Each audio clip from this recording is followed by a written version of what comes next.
Good morning and welcome back to the Ed Morrissey Show podcast. Today is Tuesday, August 16th, 2022. That's 1 year after August 16th, the withdrawal from Afghanistan and the collapse of Kabul and the takeover of the Taliban.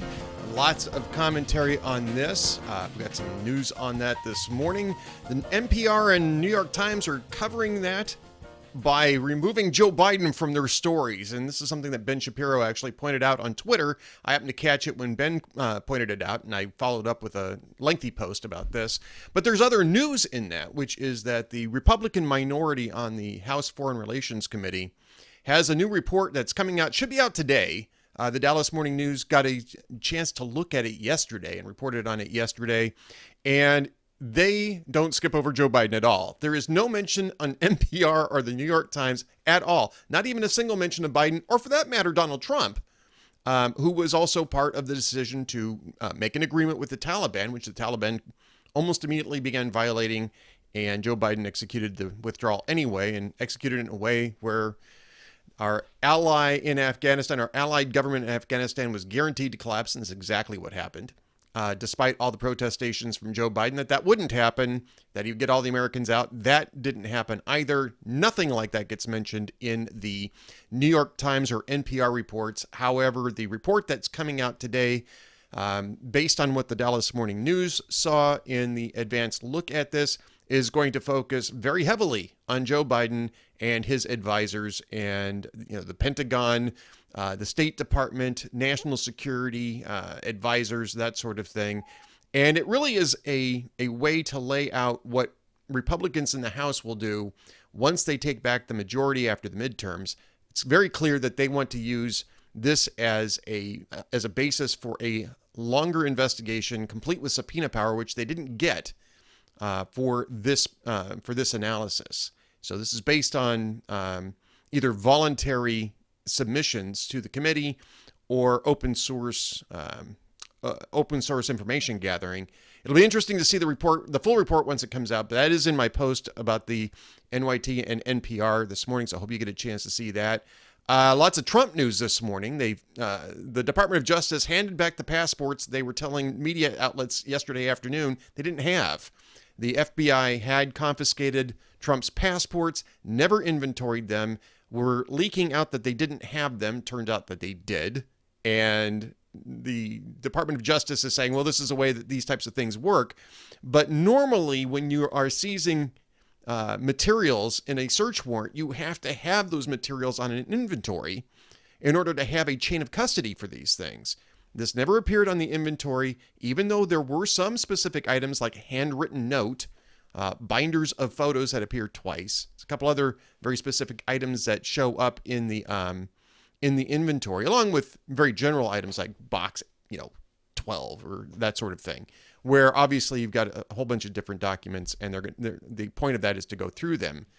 But the passports were never listed, and that's curious. And the fact that it took them a week to figure out that they had the passports, supposedly, and only returned them after Trump made a public stink about it, is also curious. Now, that doesn't mean that there may not be a legit explanation for it, but there's no reason to seize passports from somebody who isn't on a bail condition. So there's no legitimate investigative reason to seize Donald Trump's passports. So it's very curious how that happened in the first place. The only reason to seize somebody's passports is because there's some sort of a judicial finding that requires them to surrender passports for bail conditions. And that's clearly not the case here. He's not even been charged with a crime. And so there's no reason to seize those passports. It's very, very curious. Jazz has got some good stuff up about Afghans 1 year into their new Taliban governance, by the way, as well. He's also got an interesting post up about Alec Baldwin and the shooting on the set of Rust being declared an accident. The medical examiner made that finding. That's not really a surprise. Nobody thought that Alec Baldwin did that on purpose. The question is to whether or not it was an accident that was negligent enough to warrant charges. And so that's still outstanding, but yeah, certainly I don't think anybody thought anything differently than it was an accident. There was no intent to fire that weapon. That doesn't necessarily mean that it doesn't carry criminal consequences. So the district attorney in that case is going to have to take a look at that. By the way, our friends over at Bearing Arms have a post up about that as well. So I would definitely go over there and take a look at that. Other Trump news today, by the way, was Alan Weisselberg, their longtime CFO at the Trump Organization, has apparently reached a plea deal with Manhattan prosecutors, which is going to result in a very limited stretch in jail, less than 100 days, the New York Times estimates. And he's not going to provide any sort of testimony for Donald Trump. Now, this is a case, the Trump investigation by the Manhattan DA's office has been kind of collapsing for months. It started in February when Alvin Bragg took office, took a look at the case and decided there wasn't much there. And the prosecutors who had been leading that investigation resigned in protest. But then a grand jury came back and didn't return any indictments either. And the Washington Post at the time said, this looks like it's fizzling out. Well, I think this is the final act in that fizzle.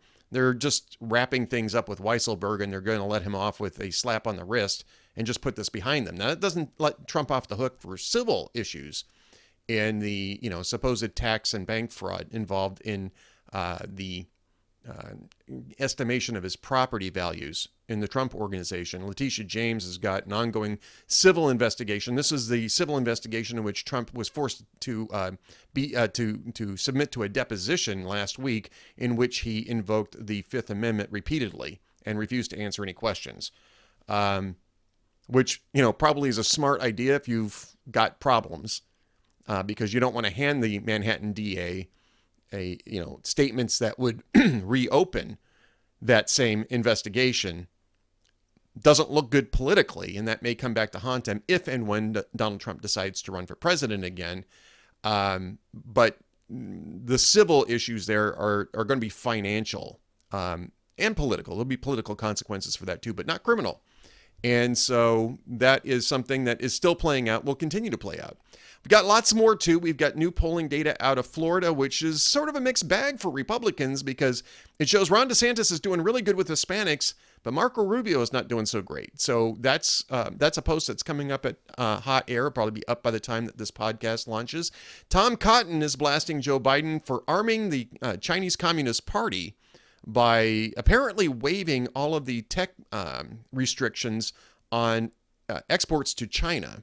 And I'll have more on that in the afternoon. It's an interesting issue, especially with China being so aggressive towards Taiwan, thanks to Nancy Pelosi's visit. It's a curious time to get very lax on technology transfers to China.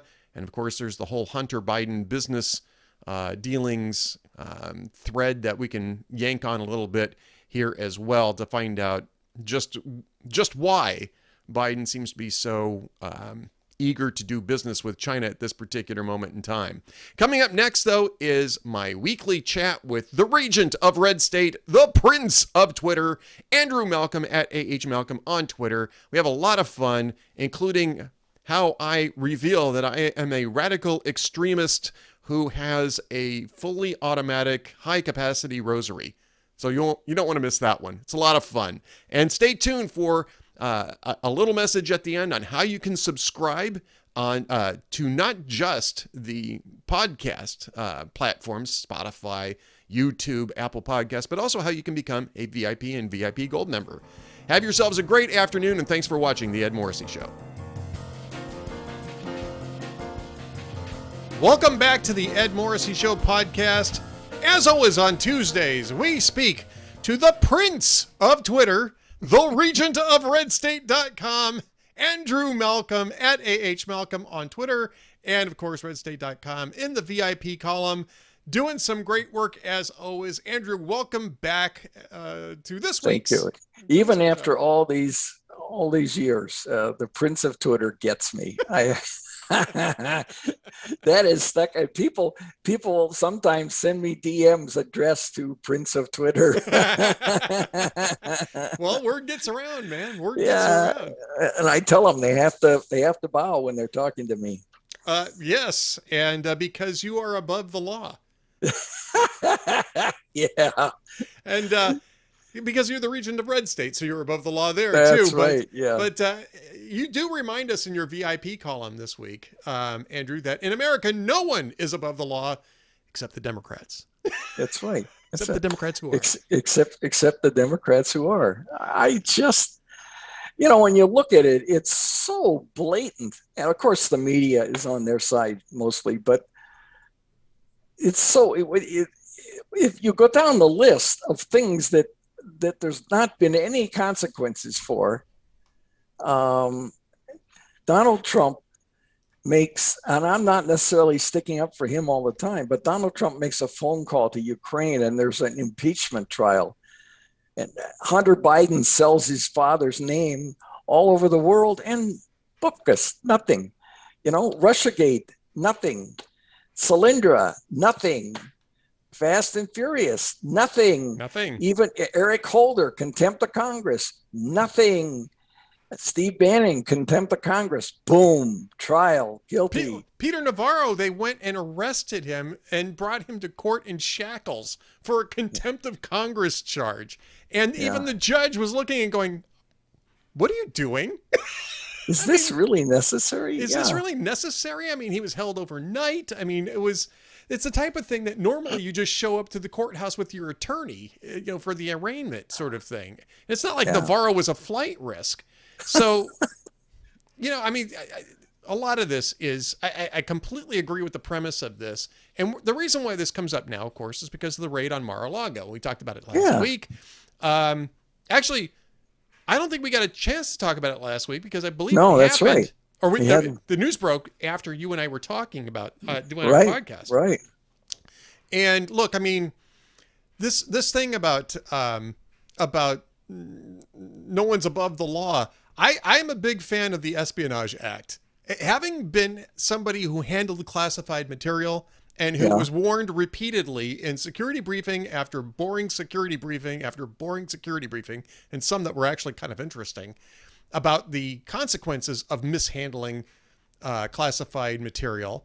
I actually would like to see people held accountable for that. But that hope sort of died in 2016 when the FBI came up with a new paradigm for the Espionage Act, which was that it had to be connected to some sort of malicious intent, which has never been the case with this. We prosecuted lots of people, punished lots of people under this for mishandling classified material, or at least threatened to do so, without that ever being a component. But since it's a component now, I mean, Andrew, I want to get back to your column here. This is another example of a two-level system of justice at the Department of Justice.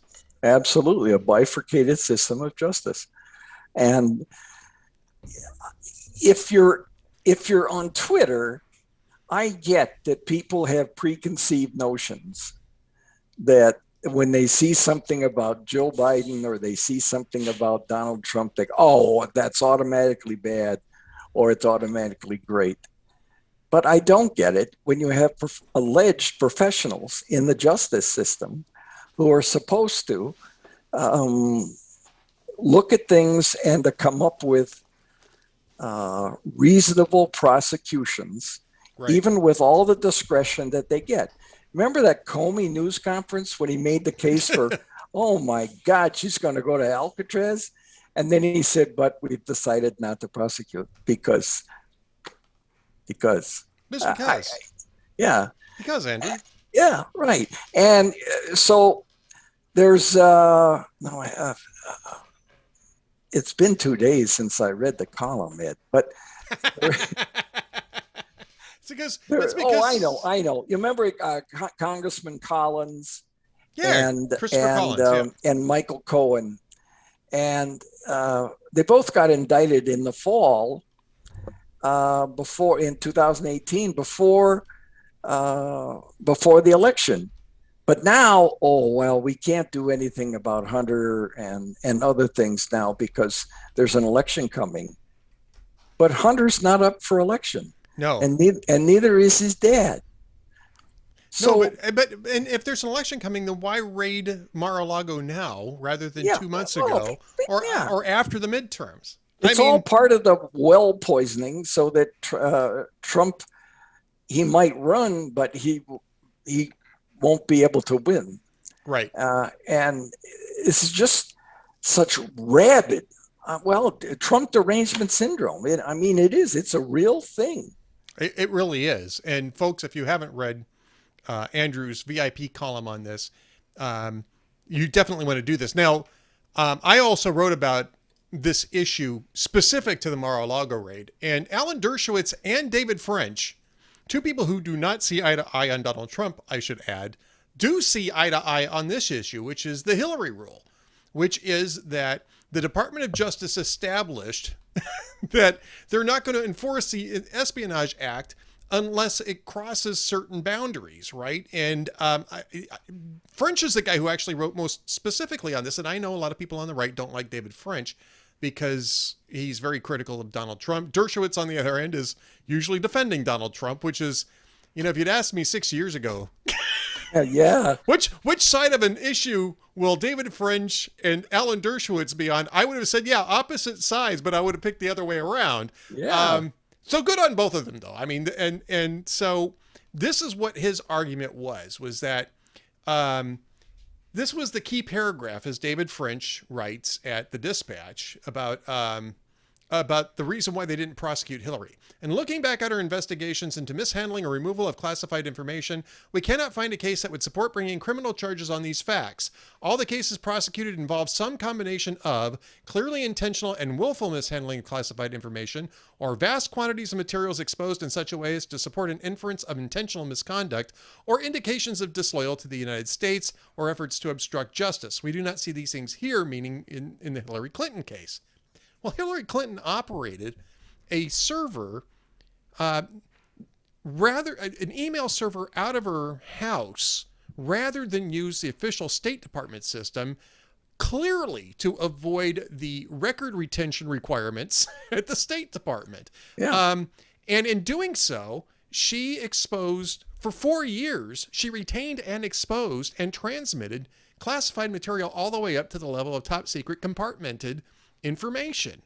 Now, Trump allegedly had that same level of information in the paperwork that he had stored at Mar-a-Lago, but that was a one-time transfer of the material. It wasn't on the internet. 4 years, it was sitting in one place and not getting disseminated for 18 months, and the Department of Justice knew it was there. They were just arguing over, the National Archives were arguing over it, and then the Department of Justice got involved when they suspected that there was classified material there, and the Department of Justice said, well, put a padlock on this while we're negotiating this, which they did, which the FBI agents proceeded to cut off when they got out there. Okay, that's fine.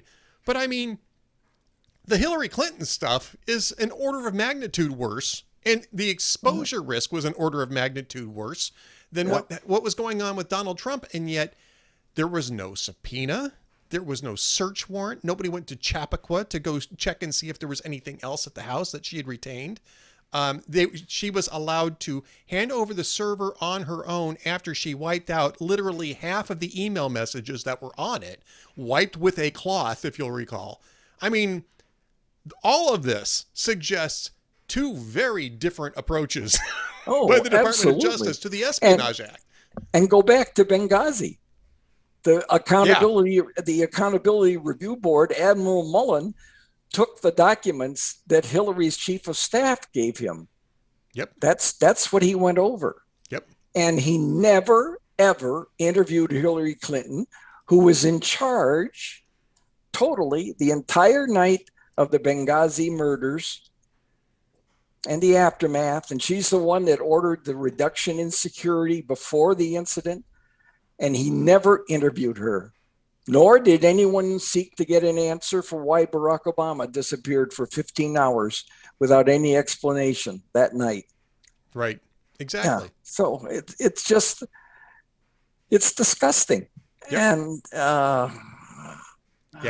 so it would be disgusting the other way, Ed, I think, between you and me. Absolutely. All we want is one standard of justice at the Department of Justice, and we are clearly not getting that.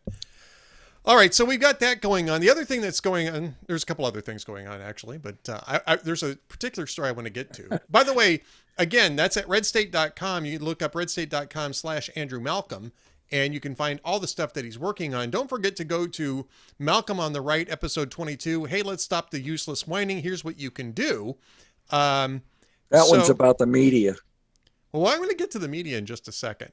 I'll get to the media in just a second. But first, before we get there, you know, we're, I don't know, commemorating an anniversary. We're mourning an anniversary today, which is the bug out. Yeah, marking an anniversary. Yeah, the bug out of Afghanistan by Joe Biden, and the abandonment of 14,000 Americans that we know of in Afghanistan, and and thousands more Afghan allies and their families Absolutely. who were promised refuge. Absolutely. So who would ever go to work for the United States? Looking at Vietnam, where thousands were left behind. Yep. And Afghanistan, where thousands were left behind. Yeah. I mean, who worked loyally for the United States and expected reasonably to have protection, but they didn't. And the same, what's the word, manner of thinking occurred. I was in Saigon at the end, and the ambassador, Graham Martin, he didn't want word to get out that we were leaving. And so all of a sudden, everybody discovered that we were leaving. Now, the New York Times, anyway, got a warning from the CIA a couple of weeks before that if you got any family, you probably want to get them out. There'll be chaos at the end. And that's why, remember the storm, people trying to storm the embassy and trying to get out. Those poor people left behind, sent to re-education camps. And I guess Jazz wrote about this in Afghanistan. The Taliban, we left behind the biometric records of everyone who worked for us. Yep. And so they're using those records to track these people down and in some cases execute them. And Biden dared to call his evacuation a great success. Right.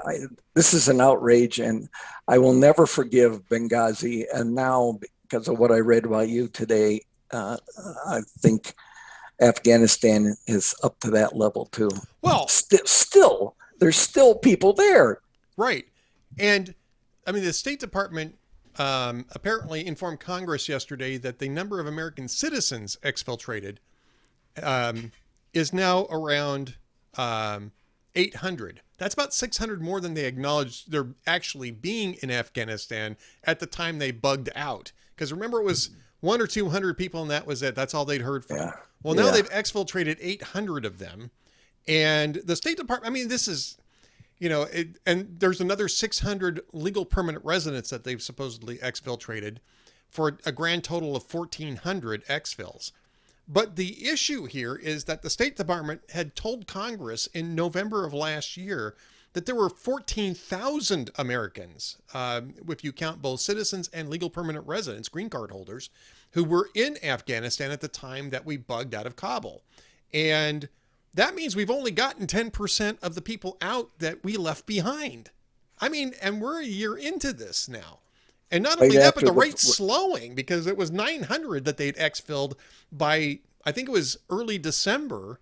So 8 months later, we've only exfiltrated another 700. Yeah. I mean, this is, it's outrageous. And the whole issue came just 10 days after Biden assured George Stephanopoulos that we're going to stay until everyone gets out who wants out. I'm not even sure it was 10 days. I think it was a couple of days. I mean, it was pretty. Yeah. I mean, I don't recall exactly the timing on that, but I think it was closer. I would think it was less than 10 days. But yes, you're right. Yeah. On national television, George Stephanopoulos said, "Are you going to stay until every last American is out?" And Joe Biden did one of those, "Yes, absolutely," sort of answers that you were kind of wondering whether or not he was actually comprehending what the question was that was being asked. Yeah. Well, I don't care. This is the price we pay for having an imbecile for president, a guy who not even sure where he is. Standing next to Lloyd Austin so often, and he doesn't remember his name, the Secretary of Defense. Yep. The guy you named who's in your cabinet, who's running the military, whose advice you disregarded on the Afghan withdrawal and then lied about it on television. Nobody ever warned me that we needed to leave troops behind. Well, that's just not true. No, it's not I true. mean, that's one of many untruths and no consequences. See, this I think is what's ruining the reputation among American minds about our country, is that there's no consequences. And I don't expect firing squads or anything, but somebody does something wrong. How about Solyndra, 535 million taxpayer dollars to a company controlled by an Obama fundraising bundler? Yeah. Warned in advance that it had shaky finances, still going ahead with it, and even delivering a photo op with the president there. And I had a picture in the column of him there pretending to be interested in solar panels. And it goes belly up. And we got $24 million back out of that whole thing. And the loan was written so that George Kaiser, the Obama fundraiser from Oklahoma, his interests were protected first. No consequences. No consequences for the IRS. No scandal. No consequences for Fast and Furious. Even had a contempt of Congress. No consequences. The attorney, the prosecuting attorney said, no, we're not going to prosecute Eric Holder. Yeah, on Afghanistan, we're not even talking about, criminal consequences. There's been no political consequences. No. Who in that entire chain of command resigned over the disgrace of what happened in Kabul? There hasn't been a single person who's had to resign. Nobody. There was no consequences like that for Benghazi. Leon Panetta. Okay. The Cairo Embassy, our Cairo Embassy was stormed on the morning of 9/11, 2012. People invaded the embassy. Obviously, 9/11 had become an anniversary. Instead, they cut back security in Libya, where the militias roamed at will. There were no rescue attempts attempted, but they weren't even organized to attempt. And Panetta on television, I wrote down my notes. He said, well, you don't send troops in when you don't know what's going on. Really? You tell the guys on D-Day, we're not sure what's going to happen on the beach. Yeah, right. They were so uncertain that Eisenhower wrote an apology accepting complete responsibility for the failure of Normandy in advance because he was so uncertain whether it would work. Well, and there's a reason for that. I mean, people don't remember, but there was a catastrophic attempt to do the same thing on the other side of France at Dieppe a year earlier. Oh, and in Belgium. Yeah. Yeah. That was in Belgium. You're right. It wasn't in France. It was in Belgium. That's where the British fought to the last Canadian. Yes. The Canadians were sacrificed in that raid. Yes. Yeah. That was, it was very poor. It was terrible. It was very poorly planned out. The Canadians were furious with the British over that because of the lack of British commitment to it. And I mean, they learned a lot of lessons from that, but that's one of the reasons why Eisenhower was preparing, preparing that note, was because he wasn't sure it was going to work on D-Day either. It did, but he wasn't sure if it was going to work because of what had happened at Dieppe. Anyway, there's just been no consequences to any of this, and none. And it's so corrosive to trust in the institutions, and it's not vindictive, Ed. I don't think Americans are vindictive about the wrongdoing. They just want some consequences. But people in Washington skate. And that's what Donald Trump was so capably able to exploit in 2016 and 15 when he talked about draining the swamp and cleaning the houses on both parties in Washington. Now, they got to him before he got the job done, but that's the frustration and the anger that Americans watch in their national capital. It's pathetic. Yeah. Yeah. I mean, it is. And this anniversary gives us an opportunity to review this, right? To say, look, this is, it's been a year on, you've still got thousands of Americans still trapped there. You guys aren't doing anything about it, except avoiding responsibility for it. Where is the accountability? Yeah, there isn't any. None. And there's consequences beyond Kabul, and that is that recruiting is down. There's no military service that is meeting its service quotas, and therefore they're going to get sufficient troops. They're going to have to lower the standards or be underpowered at a time where China is threatening to invade Taiwan. Now, there are several reasons why the recruiting is down. First of all, the main reason that's tied to historically is unemployment. So high unemployment means a lot of people are driven to volunteer for the military, which is great because it's a guaranteed job, healthcare, food, everything. On the other hand, if with low unemployment, which we have now, that's because so many people have stopped looking for work, but the rate is low, and so people don't volunteer. But I found this in research, 40% of the normal recruiting classes in the U.S. military volunteering have some connection to the military. A dad, a mom, uncle, grandfather, somebody was in the military. And that number has plummeted. I don't remember what it is. It was way down, under 20%. And why? Well, because I think families are saying, look, what is the military? This military that we honored for so long with our own members is now so woke. And look how they got screwed up in Kabul. Now, that wasn't their fault. It was the president's fault, who ignored them. And loyally, they kept quiet about it. But even when Biden was saying, no, we're not going to have any troops in Kabul, even though the generals recommended it, the military did organize, I think it was 8,000. They had them ready to go in, knowing full well that they would have to. So, yeah, the confidence even in the military, and the polls show, and in the Supreme Court, confidence is down for whatever reasons. And I think you're absolutely right, Ed, what you just said. It's because there are no consequences. Yep. People expect consequences. Otherwise, it's, what do you call it? Anarchy. Yeah. Or you end up institutionalizing ennui and cynicism, and that's a real problem. Speaking of which, by the way, we got to talk about the media, right? Okay. I have to reveal something to you, Andrew. Uh-huh. I am a concealed rosary holder. My wife uses high capacity rosaries. I think they're almost automatic. I would say that we could probably call them semi-automatic rosaries, but they're convertible. They're convertible to fast fire. Yeah, fast fire. Absolutely. You know, and the Atlantic is all over this, right? By the way, they've been changing their headline, I think, a couple times today over this.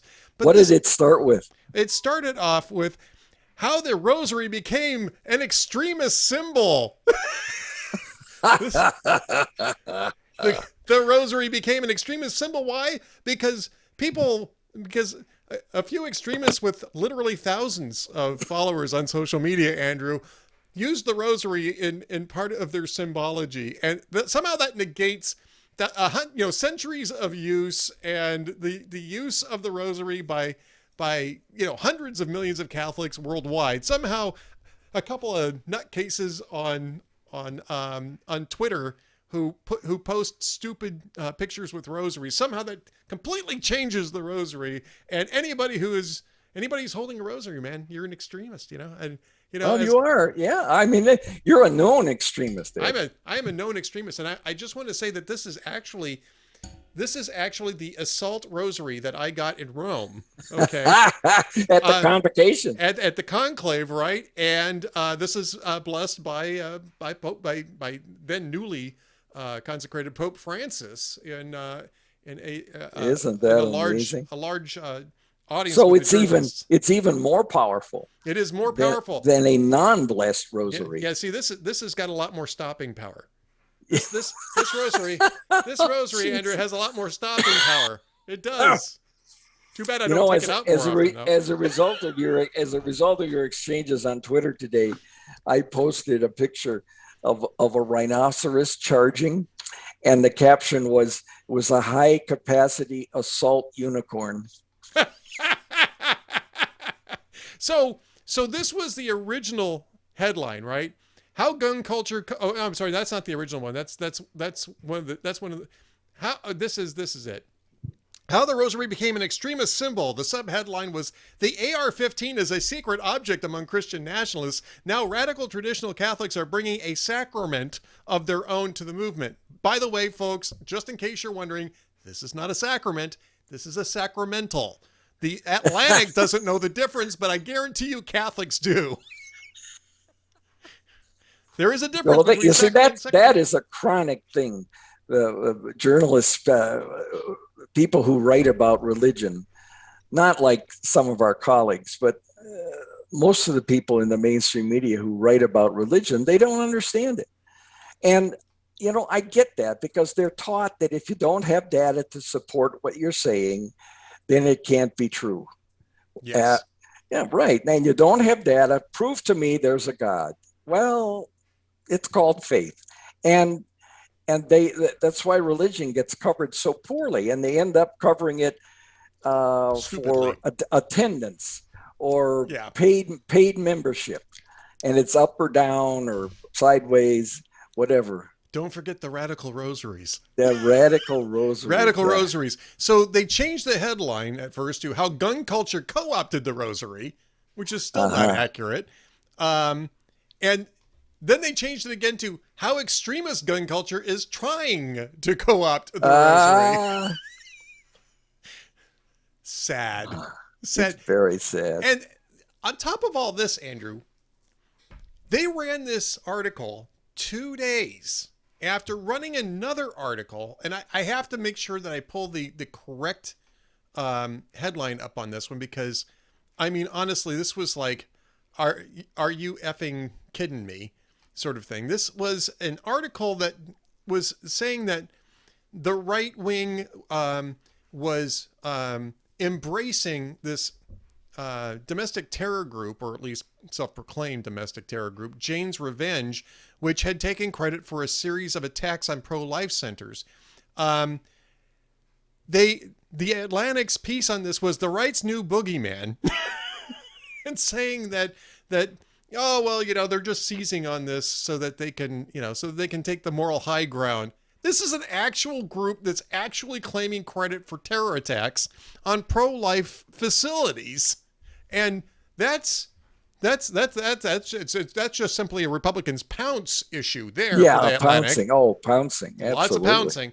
But if you take a picture of the rosary, if you got some nutcase taking pictures of rosaries next to guns, suddenly this has become extremist, and Catholics are now part of the Christian nationalist movement, which was Paniton's actually larger point, was that Catholics are becoming part of the Christian nationalist movement. It's like, no. Well, it's really, a danger. The Catholics are a dangerous cult, and I think you're a prime example of that. Well, I do have my radical rosary beads. Actually, I have several. I might start marketing these. Ed Morrissey's radical rosary beads. This rosary was stored near a rosary blessed by the Pope. Yeah, this is, we actually have terms for that, right? Which is, second degree relics, third degree relics. You want to get a 14th degree relic? Oh, so pathetic. Oh yeah. I got to tell you, it's a great marketing opportunity opened up by the Atlantic. There you go, Ed. There you go. But this is part of the sneering media culture that actively seems to just want to attack American institutions, or just normal human institutions, like religious faith, because, like you said, they don't understand it, but also B, because undermining it makes them feel more powerful. Yeah. And I mean, it really is. It's a power play, and it's undermining everything. Right. You know, if you destroy the economy, if you destroy the military, if you destroy faith, then maybe they think they can rebuild it in the way they want it to be. Yep. Well, I'll tell you what, I'll still be here with my radical rosary beads. There you will be, and we're counting on that, Ed. They might make an appearance in every one of our talks. Well, you just Andrew, hang it in the back there, so the aura protects us. I think so. Can I?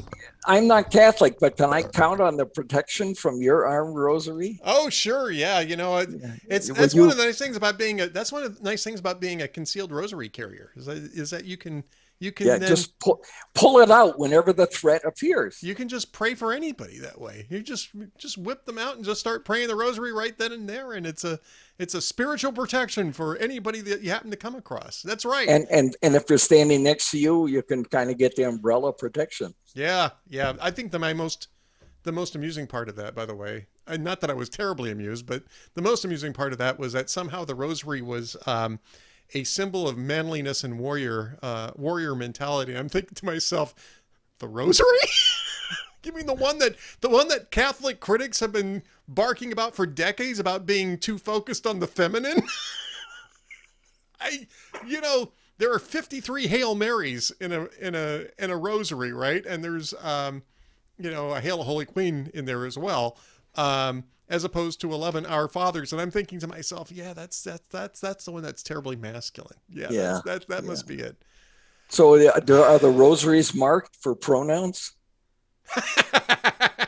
I don't know. I think the pronouns for a rosary are thee, thou, and thine.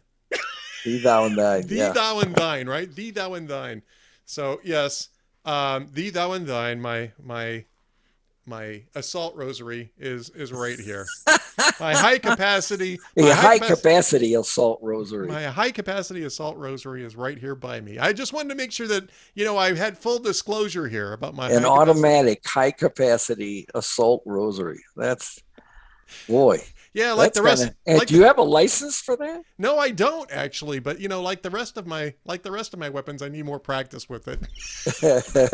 My wife, on the other hand, is an expert marksman on the assault rosary. So beware of my wife. Beware, She carries concealed wherever she goes, and she is an expert marksman in the assault rosary. So now you know.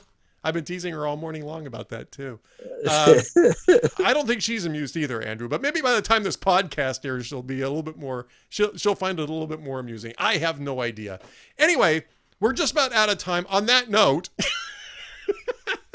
Andrew Malcolm, of course, is the prince of Twitter, the regent of Red State, and the, well, I don't know. I was going to try to throw something in there about the rosary, but I won't do that. You got enough titles. I'll be the assault rosary. Okay. What's the term for somebody who stores firearms? I can't think of the armorer. Armorer. That's right. I'm the assault rosary armorer of the Ed Morrissey Show podcast. But Andrew is the prince of Twitter at AH Malcolm on Twitter, and you should follow him there. Andrew, thanks again for another fun podcast. You bet, Ed. This was great. Thank you. See you next week, everybody. See you next week. Stay tuned for one last message from the Ed Morrissey Show right after this.